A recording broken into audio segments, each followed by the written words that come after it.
నమస్తే అండి రామారావు గారు. రామారావు గారు చిన్న సినిమాగా వచ్చి తెలంగాణ యాసతో వచ్చి మొత్తం అంటే ఈ ప్రాంతం ఆ ప్రాంతం అని లేకుండా ప్రతి ఒక్కరి మన్ననలు పొందుతున్న సినిమా బలగం సినిమా. కంప్లీట్ తెలంగాణ యాసతో వచ్చింది కానీ అన్ని ప్రాంతాల వాళ్ళను ఆ సినిమా ఆకర్షిస్తుంది. ముఖ్యంగా ఇంట్లో జరిగే మానవ సంబంధాలకు సంబంధించి ప్రేమ ఆప్యాయతలకు సంబంధించిన సినిమా బలగం సినిమా. ఇప్పుడు అవార్డులు రివార్డులు కూడా ఆ సినిమాను వరిస్తున్నాయి. ఏమంటారు? ఇది మంచి ప్రిపరేషన్ అండి. వేణు ప్రిపరేషన్ ఎలా ఉందంటే తెలంగాణలో మానవ సంబంధాలు అది ఇక అంటే ఎంత డీప్గా వారు ఉంటారు అన్నది చాలా బాగా వర్కౌట్ చేశాడు. అయితే ఈ కథని చాలామందికి చూపించాడు, చాలామందికి చెప్పాడు. చెప్తే ఎవరు కూడా ఆ కథని వినలేదన్నమాట. అదృష్టవశాత్తు దిల్ రాజు గారు ఆ సినిమాని ఓకే చేయబట్టి ఈరోజు ఈయన అదృష్టం ఎలా పరిగెడుతుంది. నిన్న దాని పేరు కరీంనగర్లో ఆయన పెద్ద విజయోత్సవ పెట్టాడు. ఇక పోయినట్టయితే ఇందులో ఆర్టిస్ట్ ఎవరికి తెలియదు, పాత్రధారులే తప్ప ఎవరికి తెలియదు. ఆ లొకేషన్ కూడా పెద్ద అందమైన లొకేషన్స్ కాదు, మన ఊర్లో లొకేషన్సే. బళ్ళు గిల్లు పచ్చని పొలాలు ఇవి పైరుగాళ్ళు ఇవే అన్నమాట. పాటలు కూడా ఎక్కడి నుంచో ఆకాశంలో చూడుపని కావు, అంటే వాళ్ళ ప్రాంతంలో వాడుకలో ఉన్న పాటలేవు. దీన్ని లాస్ ఏంజల్స్లో వాళ్ళు అంటే లాస్ ఏంజలో ఫిల్మ్ సొసైటీ వాళ్ళు బెస్ట్ డైరెక్టర్ ఇంకా కెమెరామెన్ ఏదో 2 అవార్డులు వచ్చినాయమ్మా. ఆ అవార్డులు రావడం మాత్రం నిజంగా వేణు తాలూకు చేసుకున్నటువంటి ఆ పుణ్యం అనుకోవాలన్నమాట. ఏంటి ఫస్ట్ అసలు ఇంకా పూర్తిగా అడుగులు వేయలేదు, అడుగులు వేయక ముందే ఆయన లాస్ ఏంజల్స్కి వెళ్ళి ఆయన అవార్డులు డైరెక్ట్గా అవార్డు తీసుకోవడం అంటే దాన్ని ఎలా వర్ణించాలో కూడా నాకు అర్థం అవ్వట్లేదు. వీళ్ళు ఇప్పుడు ఓటీటీలో సినిమా కొనుక్కున్నారన్నమాట, విపరీతంగా అమ్ముకున్నాడు డబ్బులకి. సినిమాను ఓటీటీలో ఆడుతుంది, అమ్ముకున్నాడు, లాభాలు వచ్చేసాయి. లాభాలు మామూలు లాభాలు కాదు, కోట్లాది రూపాయల లాభాలు అన్నమాట. ఇలాంటి సినిమాల్లోనూ వాళ్ళకి ఎక్కువ లాభాలు వస్తాయి. ఒక 50 కోట్లు లాభం వస్తే చాలదు.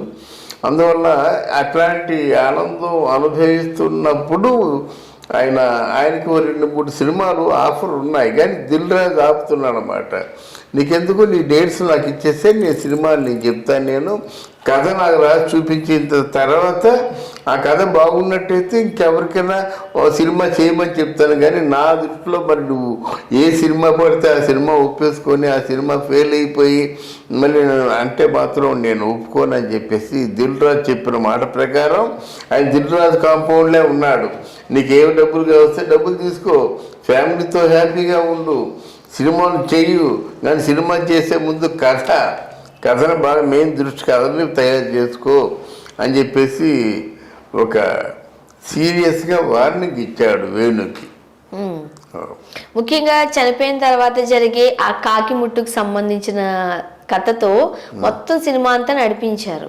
మీరు అన్నట్టు ఆ సినిమాలో పనిచేసిన ఆర్టిస్టులు కూడా పెద్దగా ఎవరికి చెప్పుకోవడానికి ఆర్టిస్టులని చెప్పుకోవడానికి ఎవరికి తెలియదు. ఓకే, ఆ పాటలు కూడా మా వాడుకలో ఉన్న పాటలు, ఆ లొకేషన్ కూడా మామూలుగా వాడు చుట్టూ ఉన్న లొకేషన్స్ పైరు కానీ ఇదంతా కాదంటే వాళ్ళ మధ్య సెంటిమెంట్లు ఇవన్నీ బాగా వర్కౌట్ చేశారమ్మా.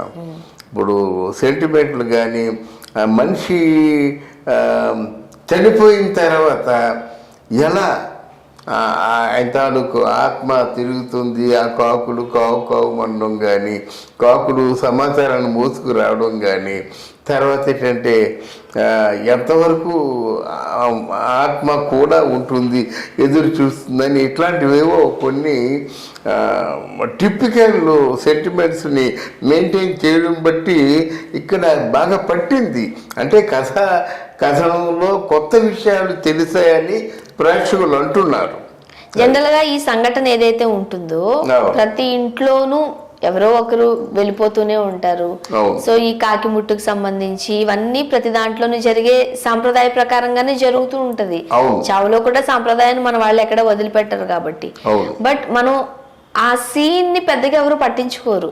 అవును ఏ 4 కాకులు వస్తే తినేస్తే వెళ్ళిపోతాయి అని అనుకుంటారు తప్ప అవును అలా కొట్టేస్తారు. బట్ దాన్నే చాలా సెంటిమెంటల్ గా అదే చాలా ప్రత్యేకంగా చూపించారు. ముఖ్యంగా ఆ తెలివికి ఏం చెప్తారు మీరు?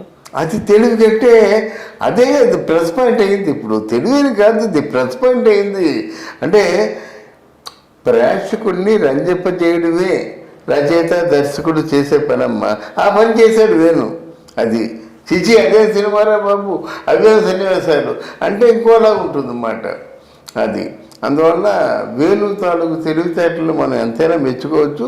తర్వాత ఆయన చిన్నప్పటి నుంచి డ్రామాలు ఆడడం, స్టేజీ ఎక్స్పీరియన్సు, కథలు స్వయంగా రాసుకోవడం ఎక్స్పీరియన్సు, కొన్ని సినిమాలకేమో గోస్ట్ రైటర్గా పనిచేయడం ఆ ఎక్స్పీరియన్సు, ఇవన్నీ వెరసి ఆయన మంచి రైటర్ కమ్ డైరెక్టింగ్ చేశాయి. అదనపు ఆకర్షణ డైరెక్టర్గా ఎవరు తీసుకున్నాడంటే అమెరికా లాంటి ప్రాంతంలో. ఇంకంతకంటే మనం ఏం చెప్తాం? మనం ఆయన ఎంత అదృష్టవంతుడో చూసుకోండి, అంత అదృష్టవంతుడు ఆయన. ముఖ్యంగా ఈ బలగానికి సంబంధించి వారం 10 రోజులు సినిమా ఆడడమే గొప్ప అయిపోతుంది. అవును. బట్ ఇప్పటికీ ఆ సినిమా కాదనని తగ్గట్లేదు. అవును. చూసిన వాళ్ళు మళ్ళీ సెకండ్ టైం థర్డ్ టైం కూడా చూస్తూ ఉన్నారు. అవును. అందులో గ్లామర్ లేదు అవును మనం ఆ సినిమాలో చూడడానికి. చాలా బీట్ సాంగ్స్ లేవు.